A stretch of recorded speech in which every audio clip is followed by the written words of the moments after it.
We're now joined by number 9 ranked UFC bantamweight Jimmie Rivera, and we'll take our first set of questions from Gabriel Gonzalez with Cage Side Press. Hey Jimmy, how are you? I'm doing good. How you doing? I'm doing good, thank you. Jimmy, I know this fight got bounced through a few different dates for different reasons. Just what was it like dealing with all of those changes, late in camp as the fight got closer each time? It was just extra workout room. I mean, extra time to cut a little more weight and get a little more skinnier. I mean, it couldn't hurt. It just helped. I know your last fight was at featherweight. How did your body react this camp to having to cut down to 135 again? I had to just tweak some things to cut down to 35. I mean, fighting at featherweight, cutting only 2 pounds compared to cutting a little bit more than 2 pounds is a big difference. But having the extra time helped. How do you feel you and Pedro have changed as fighters since the first matchup? I think it really just experience-wise, we fought tough opponents, and I think we just have a little more experience under our belt. You obviously won the last matchup. Going into this one, are there emotions like you have to outdo your last fight with him? You have to have an even better showing? Or is it just a completely new fight and you're just going out there to do the best you can? No emotions from the first one? I mean, that second fight was tough, especially that third round. I wasn't in the shape I usually am in, and we changed some things in that training camp, and I remember it specifically. So this fight, it's like I'm excited for because I'm in way better shape cardio-wise than I was in that fight. And my final question, how do you see yourself getting the job done on Saturday? Obviously, hoping for a knockout or submission, but if I get my hand raised at the end of the decision, it's a win. Hey, thank you, Jimmy. Good luck. Thank you. We'll take our next set of questions from Mark LaMonica with Newsday. Hello, Jimmy. How are you? Good, you? Good. Two questions for you. I guess the first one, I'm curious to know when you're in the cage, you're fighting, and you're in stand up. What are you typically looking at your opponent in front of you? I mean, there's so much to guard against and to think about. Where do you find your eye? Like, where do you guys typically look? I mean, you kind of look at everywhere. You want to mix it up. And I have the blessing to be able to do everything, wrestle, offense, defensively, jiu-jitsu, ground and pound, stuff like that. So when it comes down to the stand-up, it's just mixing it up, looking at telegraphs, looking at openings, making the guy do things I want him to do, different setups to do. There's a whole bunch of things. I kind of go with the flow, see how the fight's progressing in that first round, and then when I come back, the corner is more of the stuff they see on the outside that I don't see. Then I just put towards the next round and the following round. Okay, thank you. One more. Looking ahead to next week, you're the only guy who's been in the cage with both Jan and Sterling. You went the distance with both of them. What do you see from that fight? What are your thoughts on that? I think that fight, and looking at hearing the interviews and stuff like that, especially from Sterling, I think Sterling's going to try to out wrestle him. He'll just keep shooting. I think when it comes down to, I think Jan's wrestling's a little people underrated a little bit. I think he has pretty decent wrestling, but Sterling makes a good point. It only takes that one time. He has got to get him down, and can he get back up from it? So I mean, that fight's gonna be an interesting fight. If Jan can keep on the feet the whole time, I feel like Jan will win. But if Sterling can get him down, I think Sterling's gonna win that fight. Okay, thank you. Welcome. We'll take our next set of questions from Damon Martin with MMA Fighting. Hey, Jimmy, obviously this is a rematch, and I know Pedro, I know you have a lot of respect for him. What's the biggest memory or the biggest takeaway you have from that first fight? That I was just way better in the stand-up, whether it was offensively or, even the third round, watched the fight. I was tired in the third round, which you didn't know because of some of the things that were changed up in my training camp. And I was just able to counter a lot of stuff. I think what was the question again? Actually, I just forgot it. Sorry. Just in terms of like your biggest memory of the first fight. Oh, the biggest memory was just like kind of how it played out. Being in Brazil, I mean, when they don't like you at all and you're American, and going out there and just fighting. I mean, the crowd was really quiet that first round, and then you see, build up in the second and third. I guess I gotta say one of the biggest memories is we literally went toe to toe and just beat the crap out of each other. If there's one thing that Pedro has done in his last few fights, we've seen him kind of adapt the philosophy of like the go big or go home kind of. He had a war with Frankie Edgar, knocked out Cody Garbrandt.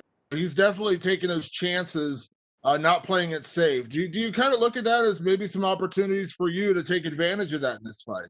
Love it. I mean, one of the reasons why I like the Pedro fight the first time around and then the second time is he's a guy that stands in the pocket.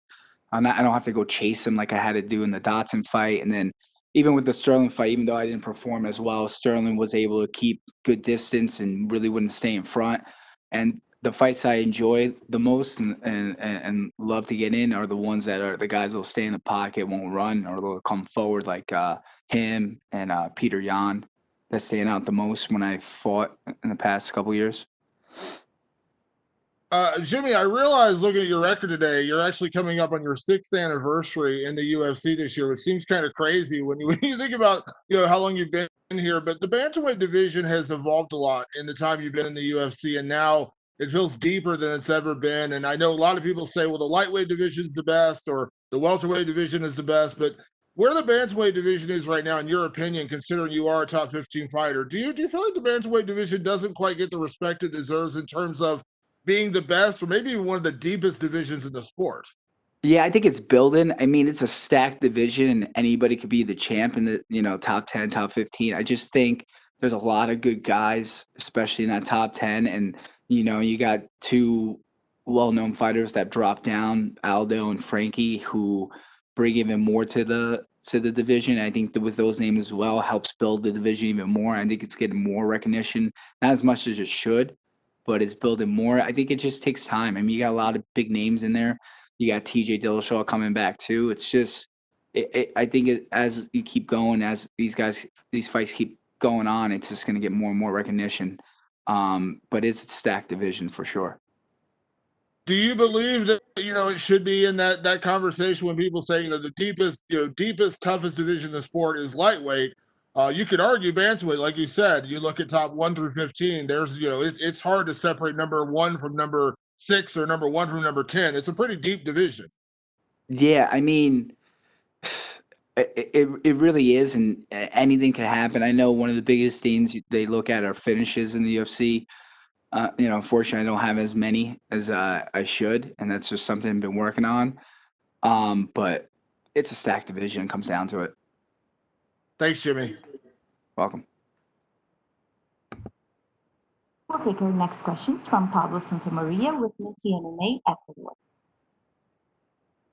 Hi, Jimmie. Can you hear me? Yeah, I can hear you. Okay, the first thing I want to ask you is, what are your thoughts about Pedro as an opponent? My thoughts on Pedro opponent both times around is he's a tough guy that likes to stand in the pocket and throw, and he's in it to win it, and he's tough. You could throw everything at him, he keeps coming forward. Okay, the first match you have was a split decision, and it was very close. Do you expect the same fight, or do you plan to dominate him? I mean, I think with the fight, he's gonna try to change some things up from the previous fight scene when we fought, and then what he's seen when I fought recently. It was Cody Stateman and other fights. I think he's gonna try to change some things up and try to work some maybe other game plans. I think one of the things he's not expecting is for me to be in better shape than I was that first fight. For sure, for sure. If you get the W, do you want to call someone out, or do you have an opponent in your mind? Yeah, I do. I do have an opponent in my mind. Would you say us or before the fight? Yeah, of course. I think I would love to fight right now. I know TJ is coming back, so I would love to fight him, or Garbrandt as a second choice. Okay, those matches will be awesome. And my last thing, would you like to send a message to your Ecuadorian fans? Yeah, thanks for supporting me and following me. I appreciate it, and I hope you enjoy the fight Saturday night. Thank you very much for your time, Jimmie, and good luck in the fight. You're welcome. Thank you. We'll take our next set of questions from Ryan McCarthy with Low Kick MMA. Hey, Jimmie, how's it going, man? Good, you? Good, good. Just a couple questions here. You had one fight in 2020. What does 2021 look like for you? Ideally, are you trying to get a few fights in? Yeah, I'm trying to. I'm trying to, man. I mean, when we scheduled this fight with Pedro, it was supposed to be November, December, and then it got pushed back, and it got pushed back a couple times for different reasons. So I'm just looking forward to, getting back in and fighting more. It's tough. I think one of the biggest things is kind of tough when you're in the top 10 to try to climb that ladder and get closer for the belt. And you got to see who's available, who's not hurt, you know what I mean, who's not dropping down or moving up kind of thing. So it just makes it tough. For sure, man. Would you say the bantamweight division is the best in the sport? I know that question was asked kind of a little earlier, if it was underrated, but would you say it's the best? Yeah, I think when you go from 135, 145, and 155, I feel like they're stacked divisions. You know what I mean? Really, really stacked. And then you look at 170, Usman's pretty much beat everybody in that top 10. So I look at it, I think 135 and 45 and 55 are one of the most stacked divisions here and bring a lot of excitement because you never know who's going to be champ or what's going to happen, especially at 35. Yeah, for sure. And what's your ideal meal after a W on Saturday? Oh, I don't know, man. I just want to get really fat. I've been dieting these extra couple weeks. I haven't been cheating at all, so I'm looking forward to eating some. I'm basically going to eat myself and probably get up to 170, 180, and then bring it back down after that. But I'm looking to eat and just get really, really fat and then realize how chunky I am and go back and lose weight. Right here, man. Well, thanks for your time. Best of luck on Saturday. Thank you.